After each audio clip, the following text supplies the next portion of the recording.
اکثر ہم ایسا سوچتے ہیں کہ لوگ ہمیں نظر انداز کرنا شروع کر دیتے ہیں۔ جب کوئی اچانک نظر انداز کرنا شروع کرتا ہے تو ہمیں ایسا لگتا ہے جیسے کہ اس دنیا میں ہم اب اس کے بغیر نہیں رہ سکتے، اب ہمارا کوئی ساتھی نہیں۔ آخر ہم نے خود کو انسانوں میں اتنا الجھا دیا ہوا ہے کہ ہماری اپنی ذات کی کوئی حیثیت نہیں، صرف دنیا ہی چند لوگوں پر ختم ہوتی ہے۔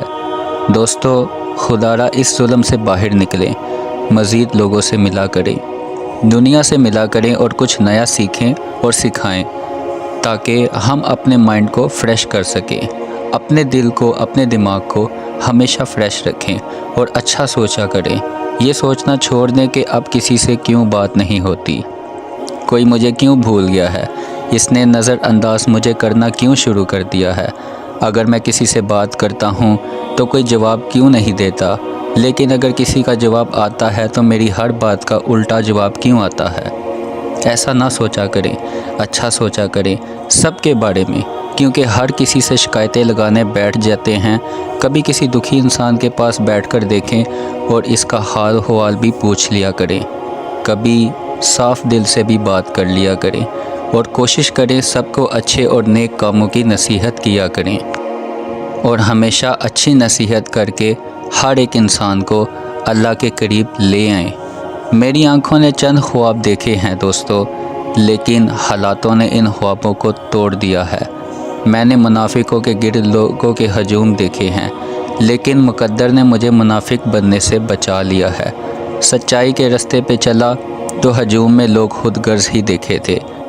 کہاں کہیں میں چھپا روتا جہاں دیکھا، دردوں کو مسکراہٹ میں چھپاتے لوگ دیکھے، لیکن یہ ٹوٹے خوابوں کی گٹھیاں لیے میں جہاں جہاں سے گزرا، لوگ مطلبی ہی دیکھے، کیونکہ یہ دنیا ہوتی ہی مطلبی ہے۔ لیکن اب دنیا کا دکھاوا بھٹکاتا نہیں مجھے، ہاں اتنی سی عمر میں میں نے دنیا کے ہر رنگ دیکھ لیے ہیں۔ آج ہم نے سب کچھ ہی اس دنیا کو سمجھ لیا ہے اور اس دنیا کو جنت بنانے کے پیچھے لگے ہوئے ہیں، حالانکہ ہمیں اس دنیا میں ایک لمحے کا بھی نہیں پتہ ہوتا، لیکن ہم بہت بڑے لمحوں کے مالک بن چکے ہیں۔ ہر کوئی چاہتا ہے یہاں میری خواہش پوری ہو، جبکہ ایسا ممکن نہیں ہوتا، کیونکہ بنانے والے نے ہی اس دنیا کو دھوکے کا گھر کہا ہے۔ تو پھر آج ہم اس دھوکے کے چکر میں آ کر اللہ تعالیٰ کے حکموں کو کیوں توڑ رہے ہیں، کیوں اللہ تعالیٰ کی نافرمانی کر رہے ہیں؟ اپنی زندگی کو اللہ کے حکموں کے مطابق گزارنا سیکھیے، تاکہ اس دنیا میں بھی اور مرنے کے بعد بھی سکون سے گزاریں۔ یقین مانو، نافرمانے والی زندگی میں کوئی سکون نہیں ملتا۔ اپنے آپ کو اللہ کے حکموں کا پابند بنا لو تاکہ دونوں جہانوں میں ہم فلاح پا سکیں۔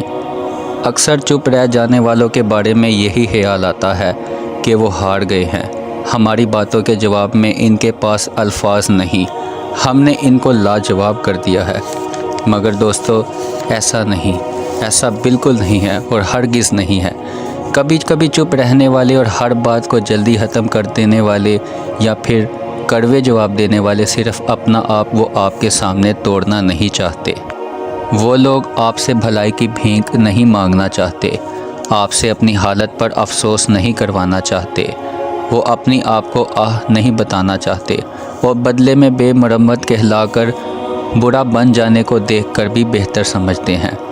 میں ہمیشہ سے کہتا تھا کہ کوئی کسی کے لیے نہیں مرتا، یہ تو بس کہنے کی باتیں ہوتی ہیں اور سب لوگ صرف باتیں ہی کرتے ہیں، کیونکہ میں نے کسی کو کسی کے لیے مرتے نہیں دیکھا تھا۔ لیکن جب یہ بات میرے خود پر آئی تب پتہ چلا کہ مرنا موت کو ہی نہیں کہتے، اور انسان سچ میں نہیں مرتا، لیکن انسان کا دل مر جاتا ہے، اس کی خوشیاں بھی مر جاتی ہیں۔ ہاں، انسان سچ میں نہیں مرتا، کیونکہ ہر انسان کے لیے موت کا وقت مقرر ضرور ہوتا ہے، اور موت اتنی تکلیف نہیں دیتی جتنا زندگی میں موت سے پہلے مر جانا انسان کو تکلیف دیتا ہے۔ میں نے زندگی میں بہت کچھ کھویا ہے، مگر ہر بار کھونے کے بعد خود کو ٹوٹتا بکھرتا ہوا ہی محسوس کیا ہے۔ مگر تمہارے معاملے میں ایسا نہیں ہوا۔ ہاں، میں مشکل وقت سے، درد سے، تکلیف سے گزرا ہوں، مگر میں ٹوٹا نہیں ہوں۔ جانتے ہو ایسا کیوں ہوا؟ کیونکہ میں نے تم کو اللہ کی رضا کے لیے چھوڑ دیا ہے۔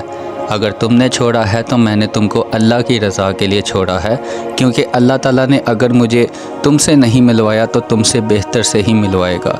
میں صرف اللہ کے سامنے ہی رویا ہوں، اسے ہی اپنی تکلیف بتائی ہے اور اسے ہی اپنے دل کا حال سنایا ہے، اور ایسا کر کے مجھے بہت سکون ملا، ہمت ملی۔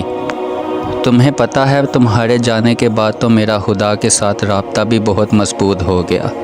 میں اب سجدوں میں سکون ڈھونڈتا ہوں، اللہ کے سامنے رونے لگا ہوں، اللہ کے سامنے شرمندہ ہونے لگا ہوں، تمہاری باتیں اللہ کے سامنے کرنے لگا ہوں، اور مجھے یقین ہے کہ اللہ میری دعائیں سن لے گا اور تم کو میرے حق میں دوبارہ سے لکھ دے گا، اور تم میری زندگی میں ایک دفعہ پھر آؤ گے، اس جہاں میں ہی نہ صحیح مگر اس جہاں میں ہم ضرور ملیں گے۔ محبت یہ نہیں کہتی دوستوں کہ جسے محبت ہو اسے قدموں میں گر جاؤ اور اسی کے غلام بن جاؤ، ایسا کبھی زندگی میں ہرگز نہ کرنا، ورنہ محبت تم کو نیچے گرا دے گی اور تم ٹوٹ جاؤ گے۔ محبت یہ بھی نہیں کہتی کہ بے سکون رہنے لگ جاؤ، بے چینی کو سوار کر لو، خود پہ اللہ کے علاوہ انسانوں کے سامنے رونے بیٹھ جاؤ، آخر میں اگر کچھ نہ ملے تو اللہ کے سامنے شکایتیں کیا کرو اور دنیا کے سامنے شکایتیں مت کرو، کسی کو اپنا ویک پوائنٹ کبھی مت دو، انشاءاللہ کرم ہوگا۔ اگر اللہ پہ سب کچھ چھوڑ دو گے تو اللہ بھی تمہاری مدد کرے گا، لوگوں کو ویک پوائنٹ دینے سے آپ کے ساتھ کچھ بھی نہیں ہونے والا، لوگ تو بے ساختہ اور تمہیں عجیب و غریب تمہیں مشورے ہی دیتے رہیں گے جس کا تمہیں کوئی فائدہ نہیں ہونے والا۔ اور کوشش کریں محبت کے سامنے بھی جائیں تو خاموشی اختیار رکھیے، کوشش کریں اپنی محبت کو زیادہ بولنے کا موقع دیجیے، خود زیادہ مت بولیں، اپنی محبت کو زیادہ ٹائم دیں، اپنی محبت کو بولنے کا زیادہ ٹائم دیں، اس سے اس کے دل میں بھی آپ کے لیے محبت پیدا ہوگی، کیونکہ کچھ پانے کے لیے کچھ کھونا ضرور پڑتا ہے۔ آپ اپنے جذبات نہ بتائیں لیکن اس کے جذبات کو ضرور سمجھیں، اگر وہ آپ سے بات کرتا ہے تو باتیں غور سے سنیں، اگر آپ اسے زیادہ بولنے کا موقع دیں گے تو اسی طرح ہی جس سے آپ چاہت کرتے ہیں اس کے دل میں زیادہ محبت ہوگی، لیکن اگر آپ خود بخود اپنے لیے اپنے طور پر اسے باتیں سنائیں گے تو کبھی بھی اس کے دل میں آپ کے لیے محبت پیدا نہیں ہوگی۔ جزاک اللہ۔